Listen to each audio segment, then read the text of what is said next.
Hi. Last வீடியோவில் நான் வந்துட்டு கெக்கேபூ அப்படின்ற ஒரு மெத்தட் பற்றி பேசியிருந்தேன்.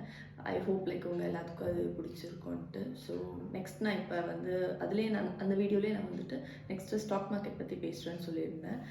வேற எனக்கு ஸ்டாக் மார்க்கெட் பற்றி பேசுகிறதுக்கு முன்னாடி ஐ ஃபெல்ட் லைக் ஒரு 2 டெர்மினாலஜி ஆர் டெக்னிக்கல் ஜார்கன் வந்து உங்களுக்கு நல்லா புரியணுன்ட்டு. ஒன்று வந்து இன்ஃப்ளேஷன், இன்னொன்று வந்துட்டு காம்பவுண்டிங். ஓகேவா?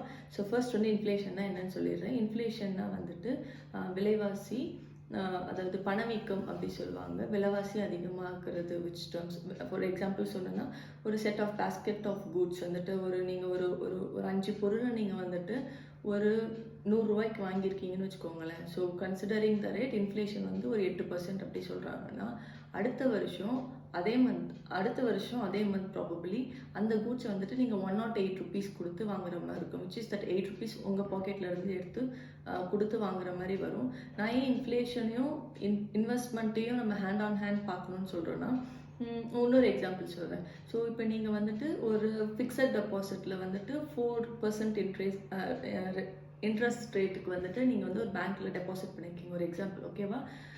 நீங்கள் வந்து ஒரு 100 ரூபாய் டெபாசிட் பண்ணியிருக்கீங்கன்னு வச்சுக்கோங்களேன். ஸோ அந்த 100 ரூபாய்க்கு வந்துட்டு 4% ரிட்டர்ன்னா 104 rupees வந்துட்டு அந்த டேர்ம் முடிஞ்சதுக்கப்புறம் உங்கள்கிட்ட கொடுப்பாங்க.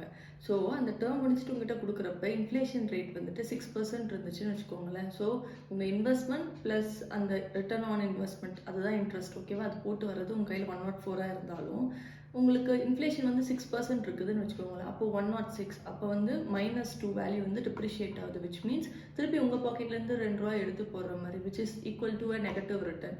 ஸோ அதனால தான் இன்வெஸ்ட்மெண்ட்டுக்கும் நம்ம இன்ஃப்ளேஷனுக்கும் ஒரு ஒரு ஒரு பார்த்துட்டே இருக்கணும். நம்ம என்ன ரேட்டில் இன்ஃப்ளேஷன் இருக்குது, நம்ம ரிட்டர்ன் ஆன் இன்வெஸ்ட்மெண்ட் அந்த ஒரு ஃபினான்ஷியல் டூலில் என்ன வருது அப்படின்றது பார்க்கணும். செகண்ட் டேர்ம் வந்து நான் எக்ஸ்பிளைன் பண்ணணும்னு நினச்சது வந்துட்டு காம்பவுண்டிங். காம்பவுண்டிங்னா என்னென்னா, ஆனந்த் ஸ்ரீனிவாசன் சார் நிறையா வீடியோவில் சொல்லுவார்.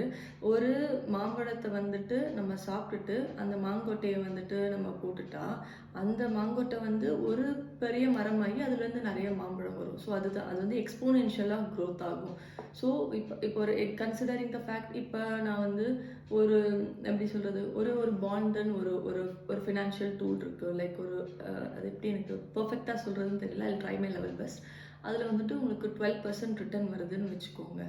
ஸோ அந்த 12% ரிட்டர்ன் வரதில் வந்துட்டு நீங்கள் அதாவது 1 lakh rupees, ஒரு கன்சிடரிங் த ஃபேக்ட் உங்களுக்கு வந்து பிரின்சிபல் காஸ்ட் வந்துட்டு 1 lakh rupees வச்சுக்கோங்க. 1 lakh rupees நீங்கள் போடுறீங்க, 12% அதுக்கு ரிட்டர்ன் சொல்கிறாங்க பெர் ஆனம்க்கு, சரிங்களா? ஸோ அப்போ வந்துட்டு end of that 1 year will be getting 1,12,000.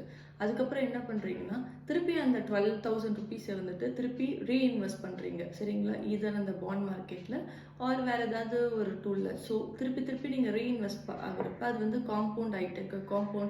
Compound ஆகுறதுன்னா எக்ஸ்போனென்ஷியலாக grow ஆகுது.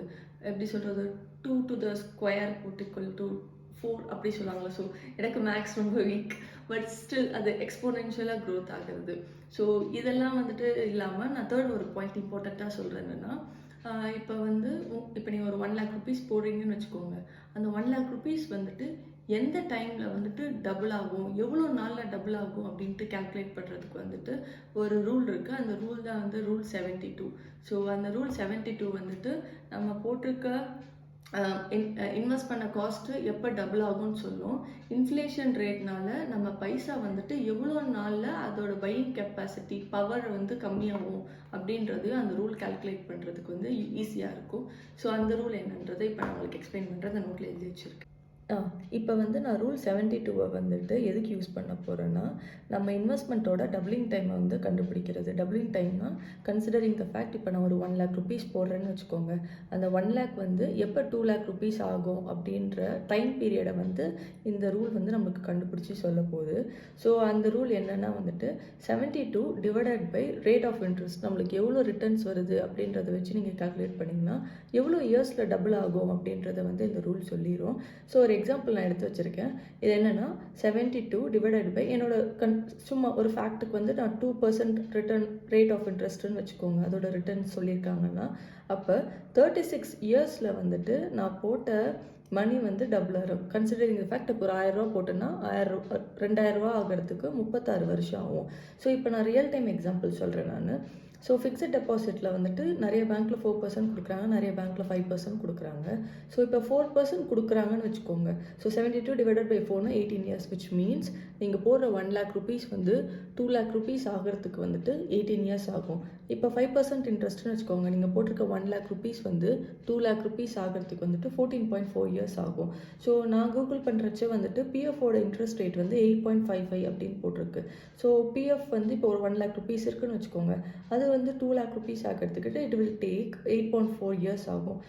அதே மாதிரி பாண்டுன்ற ஒரு டூல் இருக்குது, ஃபினான்ஷியல் டூல் இருக்குது, இன்வெஸ்ட்மெண்ட் டூல் இருக்குது. ஸோ அது வந்து ஹை கார்பரேட் பாண்ட்ஸ், ஓகேங்களா, Tier 1 பாண்ட்ஸ்ன்னு சொல்லுவாங்க. அதோட இன்ட்ரெஸ்ட் வந்து 12%, விச் மீன்ஸ் நீங்கள் போடுற 1 lakh rupees வந்து 2 lakh rupees ஆகிறதுக்கு it will take 6 years of time. So அதே மாதிரி இப்போ நான் வந்து இன்வெஸ்ட்மெண்ட் பேசிஸில் காம்பவுண்டிங்கில் சொல்லிட்டேன்.